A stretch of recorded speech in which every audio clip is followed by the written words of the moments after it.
Coming live all the way from Atlanta, Georgia, Coach Johnson, Precal12. I'm having way too much fun tonight. It's just kind of one of those things. Hope you're having a great night tonight. Aren't you glad you get to study for a test? Hey, at least you're not by yourself, though. Coach Chase here. Hopefully save you a little bit, and we'll get it rocking, all 0 viewers of you. Thank you. Makes me feel secure to have 0 viewers, so thank you so much for those of all that are out there. Oh, this job's way too much fun for me. Hey, again, hope you're having a great day today. We are going to get started. Again, a couple things. Make sure you have your formula sheet out, at least a unit circle. And again, that's kind of what we're going to use, okay? We got tomorrow and Thursday. Again, check us out, and we'll go from there. We are going to go off of the review, both of them, the one that I gave in class and the optional one on there as well. So make sure you check that out. Give me some questions. Text me, 770-757-2240. And if you want a shout out, throw it out there too. We'll get a little shout out there. We'll be rocking it. Hey, let's do this thing. We'll go right straight into it. I've got Bo right there. We actually have Bo who cannot be with us, but he was the first one to text me. So we're going to go right straight into it. Into a bearing problem. We'll rock and roll. So we're going to stop my pump up song. We'll go from there. Got me? All right, so let's get to it. We're going to go straight to our problems here. Take out your review. I'm going to pull this up. We get you going. Perfecto mundo. Perfecto mundo. All right, here we go. Let's get it rolling. See me rolling. You see me rolling. All right, let's rock and roll. We are getting it underway. Again, text me if there's any issues, any problems. And we will be getting it on. I'm setting myself up here. Hopefully you are as well. Nice and comfy for the next 45 minutes as you watch live Coach Jay in his hizzy. That's house for those of you who do not understand that. All right, so we're going to get to a problem here. I like the bearing problem. Let's go to number 6, second part of number 6. And we'll do that one. That sounds like a good one. Again, text me out there for any questions. And if you go on my phone, it's a lot easier. That way I can see it moving forward. All right, let's get underway. All right, so what we have is this. An airplane flying at 500 miles per hour. That's mph, miles per hour there. It has a bearing of north 43 degrees east. Okay, so we've got that there. That's important for our direction. And it's flying 1.5 hours. 1.5 hours. So what we're going to do is we're going to come to the problem, and we're going to first graph where the location is right here. So we've got this plane here that's north. Okay, we start at north, and we go 43 degrees to the east side. Okay, so we're going to go 43 degrees to the east side, and that is the bearing that this plane is taking. Okay, so what we've got here, and again, if this is the angle, this angle will be 43 degrees. Now, a lot of people, what they'll do is they'll put that 43 degrees down below. But that's actually not correct, because a bearing is always attached to my y-axis, either the north or the south pole. Okay, so again, that's kind of important to kind of note there. It's either to the north or to the south. So as I do this, I've got my 43 degrees. Okay, we've got that. So what we're going to do is we're going to create a triangle. Now, on the review, I created the triangle down here, which was fine, absolutely fine. If you did it this way and you did it correctly, you would come up with the same answers. But the problem is that if you were going to use this angle, it'd be 90 minus 43, which would be 47. So that's important to note. But what I'm going to do is I'm going to use this triangle up in here, okay? All right, so what we're trying to do is we're going to find how many miles north we traveled and how many miles east the plane traveled as well. Now, if it travels at 500 miles per hour, think about it in terms of the highway or on a road trip. If I travel 500 miles per hour and I go for 1.5 hours, what I have for 1 hour, I'm traveling 500 miles. But for a half, you got to bring the half in there, I'm going to travel another 250 miles. Very good.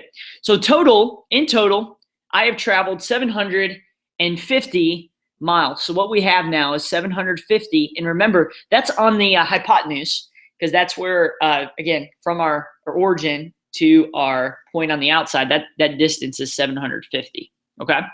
So we've got north and we've got east and we got 750 on our hypotenuse here, okay? Remember, this is a 90-degree angle right on that side. So I'm going all sorts of colors today. I'm just in a happy mood. Just one of those days today, feeling good. Had a good day with y'all, so we'll keep it going with that. So what we've got now is hypotenuse here. We need our opposite and we need our adjacent. So what we're going to do is we're going to say sine of 43 equals opposite over hypotenuse. Hypotenuse is 750. All right. Again, opposite could be labeled as E. We could do that just so you know it's east side, going towards the east way. So we could go there. So we're going to multiply this by 750. Okay. So we're going to multiply 750 on both sides to where 750 sine of 43 is what we'll get for that E there. Okay. And right now, when I did that, I should have gotten 511.50. 511.50, and that's the miles that I went to the east, okay? All right, so there we go. Now trying to get the north part, it's pretty easy because now we're going to do adjacent, because it's connected to that 43, over hypotenuse. So we'll say same thing with, except it's cosine. So cosine 43 equals adjacent, which is the n, over hypotenuse, which is 750. Multiply by 750 on both sides. Boom, shakalaka. We will end up getting 548.52. Now, remember this right here, this should be in degrees because I'm putting in degrees there. Make sure my mode is in degree mode, okay? That's very important on this. In fact, as I look at this, there are none that I see. We'll check this tomorrow, okay? Check with me tomorrow on this. But it looks like there are no problems where your mode will be anything other than degrees, okay? There were a couple on the homework where you had that, but not for this here, okay? Okay, not for this. Excellent, excellent, excellent. Perfect. Okay, so we'll erase this here. You can go back and check that out too. Hopefully that was almost too colorful. We'll try to tone it down for the next one. If you got questions, I've got answers, throw them out there. And we'll address them going forward. So if you've got some questions out there, all my YouTube followers in England, Sweden, Portugal, island of Tabi, wherever you're at there, throw them out and we'll go through those questions together. If no one's got questions, I'm going to go to one here, just kind of make sure that we're good on it. There's one class I didn't do this one in, and so I'm going to address it here. That's 6A. We just did 6B. We're going to do 6A here. Some of you, I did this in class already, but just in case, I want to make sure you have it here, okay? Shout out to Lexi right now. A little shout out to Lexi. She just asked to do number 2, so I'm going to get to that in just a second. I'll do this one and then go to the next one. The one I'm doing right now is going to be on the test. I repeat, is going to be on the test. So make sure you know it, okay? So make sure we're good there. Remember with this problem, if I have two separate ones, I cannot cross them out. With arctan being on the inside or tan inverse, right? I could rewrite it like this, and it's the same thing. And sine, we know those two are opposites. And so because of that, what we need to do is we can't cross them off. So we're going to create a triangle, okay? Create a triangle there. Got theta, got our 90. We're good to go. We're G to G. Now, since this is arctan, we know that our ratio is opposite over adjacent. So my opposite side is going to be x plus 3. But because it doesn't have anything on the bottom, we're going to force it to have something there. We're going to put it over 1 to where the adjacent side would then be 1. Now, my goal is to solve for the third side, which we're going to label as C. So really, I'm trying to solve for what C is here. If I can solve for that one, that'd help me out there. So we're going to do adjacent squared plus x plus 3 squared. So it's going to be 1 squared plus x plus 3 squared. And that will be equal to c squared. Okay? So we got x plus 3 times x plus 3. Okay? We've got that there. And we have 1 squared, which would be 1. So x, we're going to distribute. X times x is x squared. X times 3 is 3x. So we're going to go to the next one. 3 times x should be 3x. 3 times x is 3x again. And 3 times 3 is 9. So we've got 1 plus all of this mess. And so we're going to combine like terms. 1 plus 9 being 10. 3x and 3x make 6x. We have x squared plus this mess equals c squared. We'll square root, square root. So C is equal to the square root of x squared plus 6x plus 10. Now that's kind of funky, isn't it? A little funky, but it's still good. Okay, we're still good there.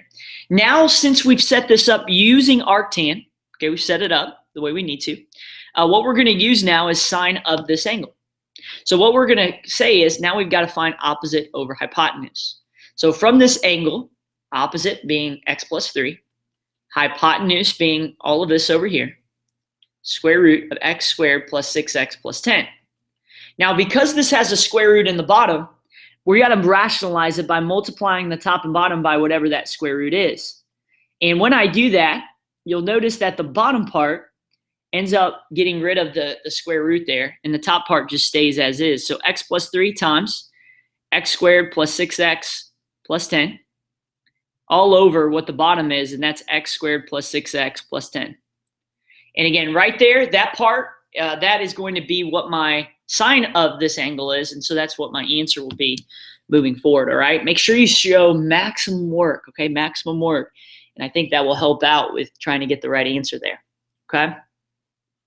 Excelente. Let's go to number 2. And remember that the extra review that I was talking about, make sure you check that out too. We'll look at a couple of those a little bit later, and we'll holla at that review there, okay? So we got angle A is 62 degrees, okay? Little c is 12, okay? So I've got my triangle here, number 2. It kind of gives it to us already. All right, and we also know angle C, don't we? Because that's going to be the 90-degree angle. So angle A is down yonder over here. That's going to be 62 degrees. This is 90. We know A is opposite, which is over here on this side. I'm going to make sure I set that up right. Perfect. C is 12. Okay, so C is 12 here. So again, C equals that side, so we're good. And this would be big B, and it's across from little b.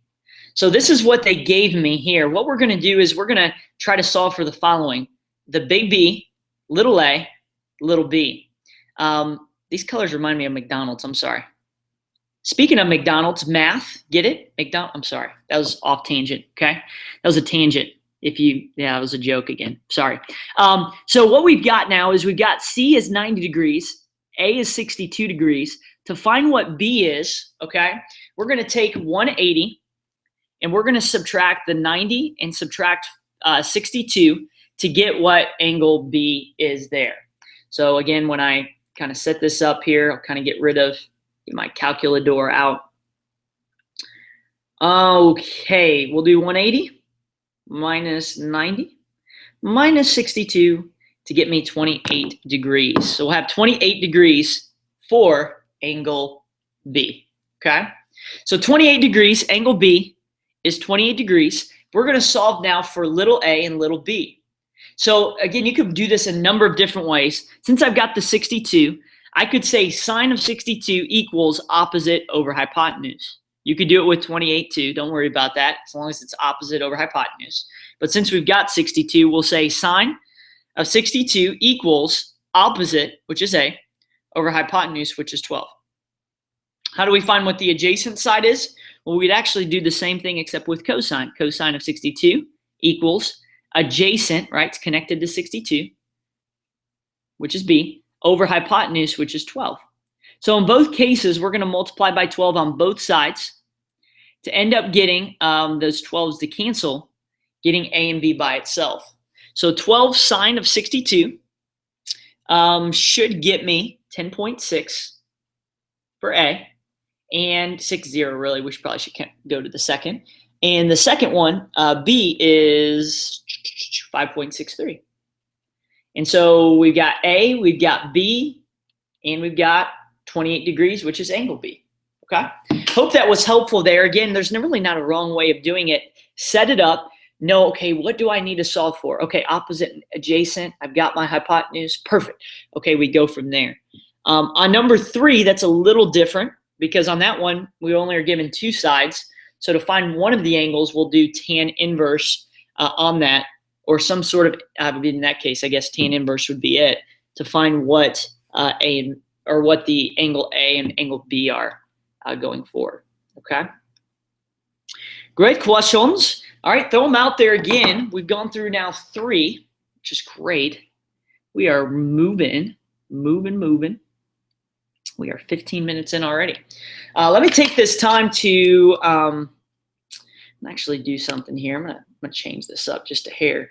What I'd like to do is kind of just set this up just a little bit. Do a couple of these. Perfect. We could actually do, I could do those. That's fine. I'm just trying to check to make sure that we're doing these right. There we go. I'm going to take a couple screenshots of this new review here, and feel free to look on here if you need to on this. Let me see. Perfect. I'm going to make sure I get the ones that are really good. Real good. All right, let's see here. That's a good one. Those are good ones right there. That's good stuff. All right. I'm going to throw a couple of these on here, and I think this is going to help for, again, what we're using them for here. Let's see. Boom, shakalaka. And again, I'll take these off here in a second.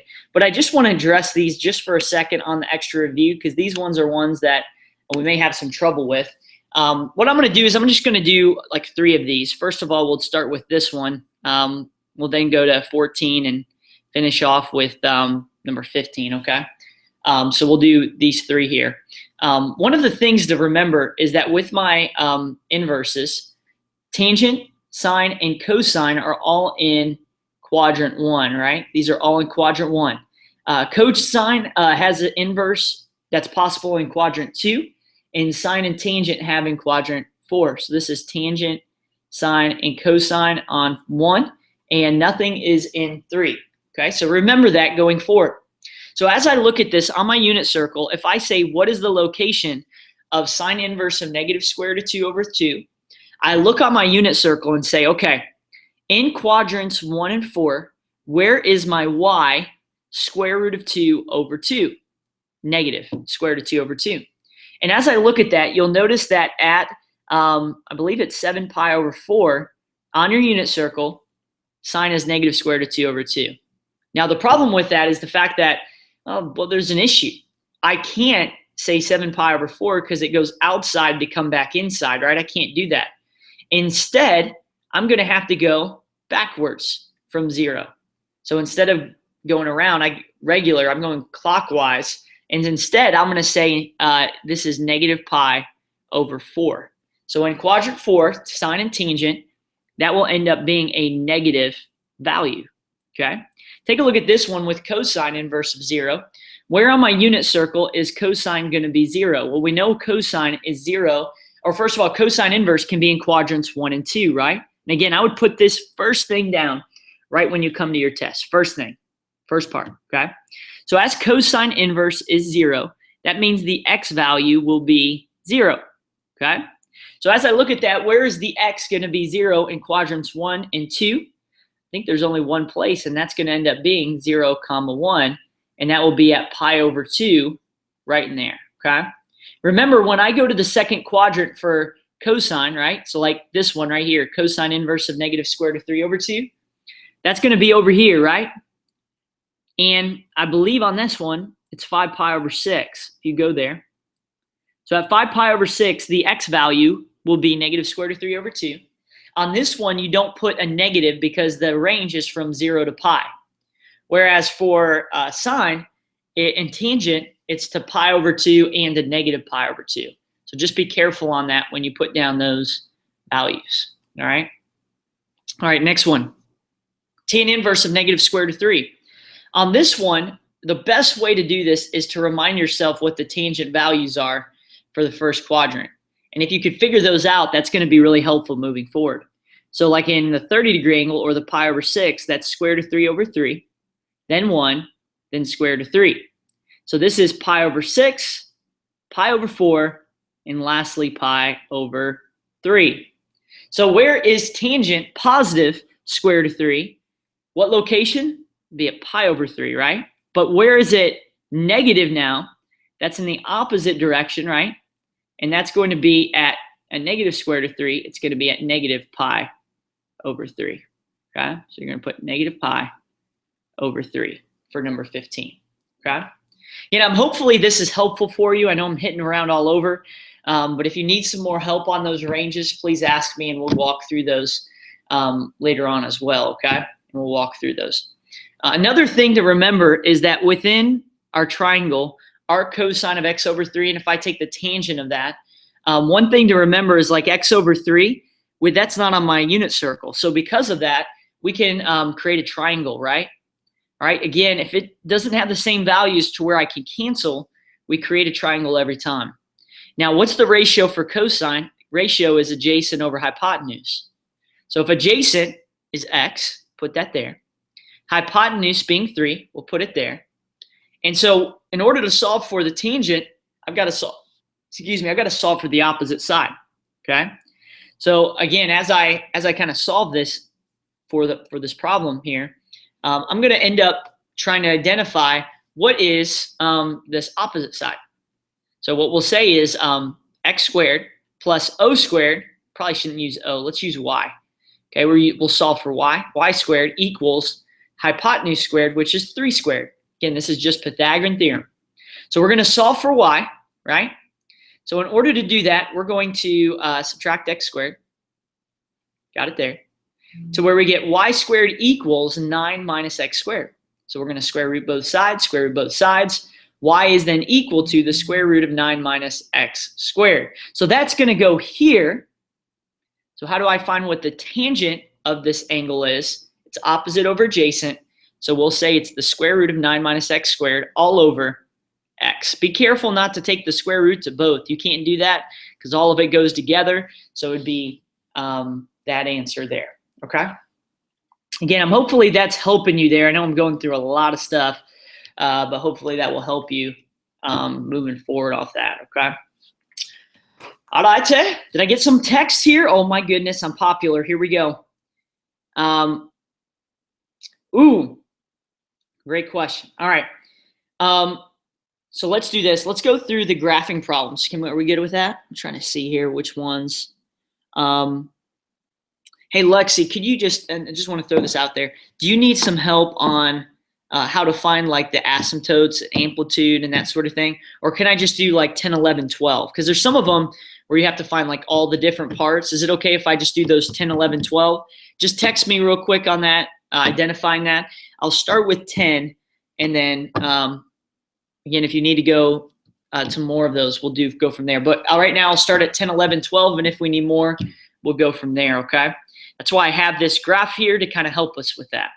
So the problem we're going to look at and identify with is this one. G of x equals cosine of 2x minus pi, okay?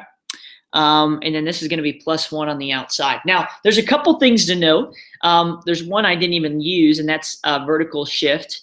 You probably could come up with amplitude and vertical shift on your own. Vertical shift being the 1 because it's on the outside of the parentheses there. So we're going to put plus 1 there. And amplitude being 1 because, again, it's the absolute value of the outside, be 1. Okay. Now it's just period and phase shift. So what we're going to do is we'll do it in a different color. Period is 2 pi over b. Well, b is this 2 here, right? It's what's connected with x. So it would be 2 pi over 2. Which when reduced would be pi, right? 2 over 2 gets us pi there. So with phase shift is a little different. It's c over b. C is the outside value disconnected from the x. So that would be negative pi over 2, right? We don't take the x with us. We just take the value. So what we have now is negative pi and negative pi over 2, okay? And then obviously all our other stuff. Now, as I graph this, my starting point is going to be my phase shift. So that's negative pi over 2. And so I'm going to put negative pi over 2 here. But I know that I'm going to progress forward a distance of pi. Now, a lot of people say, Coach, pi is my end point then, right? Negative pi over 2 is my start, pi is my end. But it's actually not that way. It's actually where we add pi to the starting point, negative pi over 2. So to add this, we're going to put a 2 on bottom. What I do to the bottom, I do to the top. So when I add this together, I get positive pi over 2, which makes it easy because that's actually going to be the same distance away from 0. So we'll go pi over 2. Now, again, my graph is going to look different than Lexi's, which looks different than a lot of other people's. But I do want to just make sure that I did it this way, but you could do it maybe a different way as long as your labels are accurate. Now, my next part of doing this problem is my amplitude. I know my amplitude would be 1 and -1. But the problem is with my vertical shift, these are going to go up 1, right? So it's like it shifts the graph. What was here, it's going to shift it up +1. So because of that, instead of redoing my graph, I'm just going to push this up 1 to go to 2 and push this up to 1 to go to 0. Okay, so that's 2, that's 0, and we're starting with our graph in the right way. So now if I graph cosine, I'm going to start right at the top because this is positive. I'm going to start at the top. Now, if it was negative, I'd start at the bottom, right? Excellent. So because of that, if I start at the top, and I'll use a different color so you can see it, if I start here, right, I know that I've got to label my x's, okay, my quarter points. Where I start is where I'm going to end.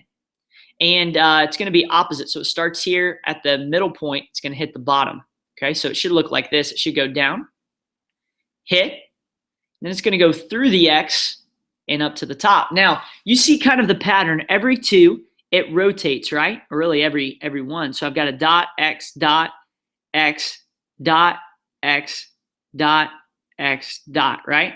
A lot of people will do this. They'll go just like this and kind of wrap around and kind of do something funky when it doesn't really match up. And I'm going to have to take points off if that's done. One thing you'll just need to do is just make sure we come – I just did what I told you not to do. Sorry about that. We're going to come down, touch at the value, go up to the x. Again, we just keep doing it, right? Now, this right here is 2 periods. We have period number 1 and period number 2. So that's all I need to do there to graph cosine, and I'll be done. That's it. One thing, too, you might want to do is if this is a distance of pi, if I added pi one more time, which, again, the common denominator, 2/2, I'd get 3 pi over 2, which might be a good thing to put at the very end. So this would be 3 pi over 2. You don't have to do the middles, but just maybe the last value there would be nice just so that you have it going forward, okay? Awesome. Let's take a look at the next one. The next one is cosecant, okay? Cosecant. Again, if you have questions, throw them out there, okay? And awesome. Thank you, those that are coming in from Bangladesh. Appreciate that. Awesome. Got people from all over the world. All right, very good. Amplitude in this is 1.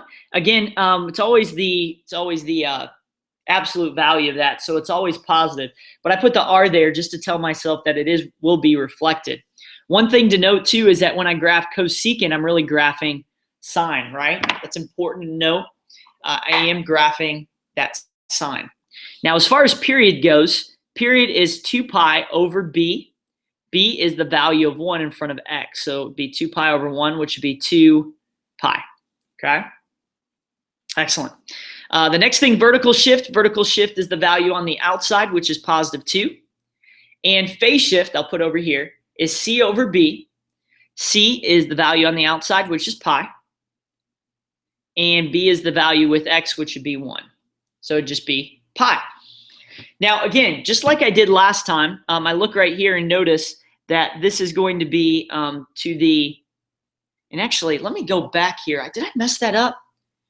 Did I mess that up? I might have messed that up. I apologize if I did. Let me do this. I think I did. Apologize. I think when I went back, not this one. In fact, I'll do this. Let me go back here. I apologize. Man alive, that's frustrating. Here, I'll show you what I messed up on. I'm going to do this. And as I did this, I'm going to redo all this, and you're going to come back to it, and you're going to be like, oh, coach, what'd you do? I forgot. I think I've mistaken what I was doing with my phase shift, and that's my fault. If you look over here, my phase shift rather, I thought this was a positive, and I looked and saw that it was off a little bit. So really, this should be +pi over 2. So if you could, for me, for just a second, I'm going to go back through this, and it's completely my fault. This is a good illustration of the fact that you may know you may know how to do it, but it's really important to go back through and check it to make sure you're good, okay? Now all this stuff is good, right? The only difference now, if this is 0, I put negative pi over 2 plus 2 pi over 2. It's actually pi or positive, right? Because you have to think opposite right here on the inside. So pi over 2 plus 2 pi over 2 is actually 3 pi over 2. Again, completely my fault, my bust there. So if this is pi over 2, and I keep going, pi over 2 plus pi over 2 is pi. And then pi times pi over 2 is 3 pi over 2. So really, if I'm graphing this, and again, my fault, my starting point is here, pi over 2. My ending point is 3 pi over 2. My middle and my quarters. So really, I just shifted it the wrong way. I apologize for that. Cosine starts at the top when it's positive. I'm going to take it, come straight through the x, hit the bottom just like I did last time. Really, everything was the same. I just got my value messed up. When I did that, I apologize. And it'll hit the top. And again, what you can do is just like before, x period, and you could go through again, touch again, through again, touch at the top again. Okay, and that's 2 periods there. Again, my bust. I feel bad about that. That was on a podcast. The big thing is just to make sure that if this is negative, we adjust accordingly. Okay? Okay, so let's do this. Let me come back to this one. The negative cosecant of x plus pi plus 2 on the outside. So the VS is plus 2. Phase shift is negative pi because of the fact that that's positive. That's a good example there. Amplitude was 1 reflected. And period was 2 pi. Okay? Excellent. So what we have here is our amplitude would be 1 and negative 1. Okay? Remember, cosecant, we're graphing sine. That's important. Okay, so we're graphing sine. So we do that first before we do anything else. The next part is phase shift is negative pi, right? So we're going to go to the left pi. So I'm going to set this up to where I'm left negative pi. So if I have negative pi as my starting point, I'm going to add whatever my period is. In this case, it's 2 pi to find my ending point. So 2 pi minus pi or negative pi plus 2 pi, however you look at it, will be positive pi. So if this is negative pi, we're going to go to the right, positive pi there, okay? All right, so we're good there. So we've got starting, ending, middle 0. That's easy to find there. If not, you might need to just take it one step at a time. You can average them together to find the middle, or if you kind of set it up right, a lot of times it sits right in your lap there, okay? So we've got our beginning, middle, and end. Get our quarters here. Again, labels are huge. Also, vertical shift is up 2. So if I push this up 2, this would be 3. And this will be negative 1 plus 3 would be, or plus 2 would be positive 1. So that should be there, positive 3 and positive 1. So graphing this, because we're graphing sine, it is also reflected. That's important. So I'm going to get low, low, low, apple bottom jeans, all right? So we're going to go right straight to this x, and instead of going through, we're going to hit the bottom. Okay, that's positive 1 there, just so we know. Where I start is how I'm going to end. So just a heads up, we're going to end that way. So we're going to go through the next point, which would be just like that. What happens at this x? Hits the top. Okay, and then the next point goes straight. Oh yeah, straight through. Okay, so that's 1 period there. To continue, we'll go to here. So x period, x period. So we're just going to hit the bottom here. So we just do the same thing right here. Hit the top. That's why I put the dots there to make sure I hit it. And that right there would be 2 periods. Now, I'm not quite done because now I've got cosecant, right? And so with cosecant, I'm going to make my dotted lines wherever it hits the x-axis. Now, if it's secant, you do the same exact thing. Okay, that makes it easy there. Okay. And so right here, we've got it to where we rise up. Falcons rise up. Take it low, low, low. Excellente. Yep, hopefully you're doing it with me. And excellent job. That right there would be my graph for cosecant. Okay? Awesome. That looked a lot better than the last one. All right. Perfect. All right, let's do this. Let's go to the last one. The last one being tangent. -5 tangent of x minus pi over 4. By the way, this is not until Monday's or Friday's part. I'm sorry. This stuff, the graphing part, all of that is on Friday. Just a heads up there, okay? Now, there's really two things that we need. All this stuff we don't need. We need asymptotes, and we need our amplitude, which we have there. So we have amplitude, which would be 5. Okay, we would put an R there because it's reflective with the negative there. Okay. That should be g of x, oh my word. Okay, g of x equals that. The next part with the asymptotes, you'll have this on the test, but remember with tangent, you are using negative pi over 2 and pi over 2. Whereas with cotangent, you're setting them equal to pi and 0. Now, what are you setting equal to those values? We're actually going to set x minus pi over 4. We're going to set that equal to pi over 2 and negative pi over 2. Okay? So we'll have, again, we'll kind of go here, equation 1 and equation 2. So equation 1 will say x minus pi over 4 equals negative pi over 2, and x minus pi over 4 equals pi over 2. Okay, one's positive, one's negative. So what we're going to do is we're going to add pi over 4 to both sides to get x by itself. Okay, so that's the goal, to isolate x. So we're going to add pi over 4, add pi over 4. We got it there. And in this case, we want to get a common denominator. So if I put a 2 here, we multiply the bottom by 2 to get 4. If I multiply the top by 2 here, multiply the bottom to get 4. So negative 2 pi over 4 plus pi over 4 is negative pi over 4. Okay, x equals that. And over here, these cancel to get x equals 2 pi over 4 plus pi over 4 is 3 pi over 4. So my two asymptotes are as follows. Negative pi over 4, and I'll do every 2 dots. That'd probably be easier. We'll say that's negative pi over 4. And 3 pi over 4. So that's 1, 2, 3. Okay? That'll be 3 pi over 4. So there's 2 spots you need. You need the middle, which as you kind of see it here, you'll have right there. And every 2 is pi over 4. So we just say that this is positive pi over 4. We got our x's there. And we're good to go. Now, once I solve for this, one thing that I know is that since this is a negative tangent, what normally would rise to the right and fall to the left will now be flip-flopped. We're going to rise to the left and fall to the right. So you're going to need to know that. That's important. So when I rise to the left, I'm going to rise up to 5. So just for sake of argument, I'm going to make that 5 and this negative 5. So when I rise to the left at my quarter point, I'm going up to 5. And when I go down for real, I'm going to go down 5 on that x. So it should look like this. Okay, so a negative tangent graph will look like a cotangent and vice versa there. One more thing to note is that since this distance here is pi, you might say, Coach, how do you know that? What you could do is you could kind of count that distance. You kind of see it. You also know that if there's nothing with this x, that traditionally this is pi. Again, like I said, you can count kind of over and know that I go 3 pi over 4 one way, pi over 4 another. When I add those two together, the distance traveled is pi.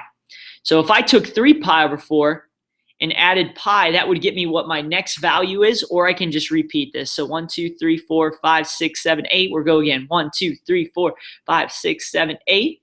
Boom, chakalaka. Again, we're just drawing that second period. If we wanted to put this for kicks and giggles, we'll put a 4 over 4, which is like, it's going to be 7 pi over 4. So, but it'd be the same thing. So this will go up here, down here, boom, yeah.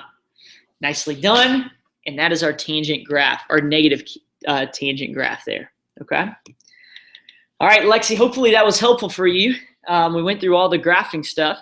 Lexi's the only one that's putting stuff on there, so if you do have other questions, feel free to post them there. Good, I've got that one. Does someone else have a question that's out there that maybe we can look at? I'm gonna actually pull this one up, make sure. I've still got 4 viewers. It's a big day for me. It's like a record. Better than 0 that I had at the beginning. You know what I mean? So kind of sad process there. All right, I'm gonna go backwards on the review, okay? Really quick, I just wanna hit on each one of these. 13A, okay?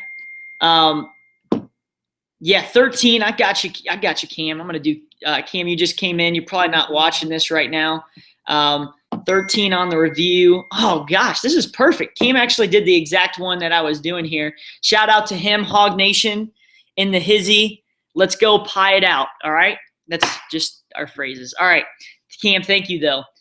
Tangent of arc sine of 3/7, okay? All right, so as I do this arc sine of 3/7, we're going to do our triangle here, okay? So we've got it on this side. Now, 3/7 is not on the unit circle, right? 3/7 is not. So because of that, in previous cases, we could solve for that. I did those in the previous podcast, but in 3/7 part, we can actually, we're not going to be able to solve that on the unit circle. So I actually like these better because they're a little easier to manipulate. And these, we're going to use sine, and the fact that sine is opposite over hypotenuse, right? So if this is theta, opposite would be this side, which would be 3. Hypotenuse would be 7 there. And so we're going to solve for what a is or x is or whatever, okay? All right? So as I do that, I'm going to solve for a by doing a squared plus 3 squared equals 7 squared. Okay, again, this is always the equals to because it's opposite from 90. This is our C, so that's important. Keep that by itself. So now I've got a squared plus 9 equals 49. We're going to subtract 9. A squared equals 40. So now I'm going to square root both sides, to where a is equal to the square root of 40. That's there. Now, that is my answer. And if you left it as that, you could technically, leave it as is, and you'll probably get 1 point off. But to get everything correct, you've got to simplify this. So what two numbers would multiply to get me to 40? It would be 4 and 10, right? So what would be the square root of 4? We can do that evenly. That's 2. And we'll leave 10 as a square root. So we should put it as 2 square root of 10 right here. That's the hypotenuse. Now, what about tangent? Where does tangent come into play? Well, tangent, its ratio is opposite over adjacent. So we're going to actually solve for what the opposite over adjacent is of this same triangle. So the opposite is 3, and the adjacent being a. And actually, I'm sorry, this 2 square roots of 10 is here. My fault. Not the hypotenuse. We know that that's 7. My fault there. So it should be 3 over the adjacent 2 square roots of 10, right? Because it's connected to theta. Okay, adjacent. We're going to multiply by square root of 10 on both top and bottom to get 3 square roots of 10 all over square root of 10 times square root of 10 is 10. It's 10 there. 10 times 2 is 20. So it'd be 3 root 10 over 20. Okay. Again, hopefully that's helping you on that one for A. B, here's how we do this. We'll mention B real quick. Arc cosine on that one. Remember on that one, we're talking adjacent over hypotenuse, so it'd be 4 over 9. So we'd be solving for this side. So we'd set 9 squared, which is our C, because that's by itself, equals x squared, is 90, sorry about that, plus 4 squared, right? And you would solve for x, and then afterwards you'd find sine by doing opposite over hypotenuse there, okay? The answer to that one, just to give you a heads up, this is going to end up being square root of 65. So it should be square root of 65 over 9 when I do opposite over hypotenuse for that sine on 13b. Okay? Excelente. Awesome.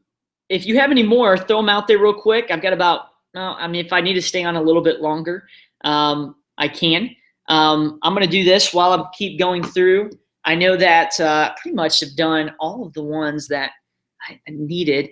Other than ones like maybe, I think I did this one today, and that's why I had kind of put it off. But one like this, okay,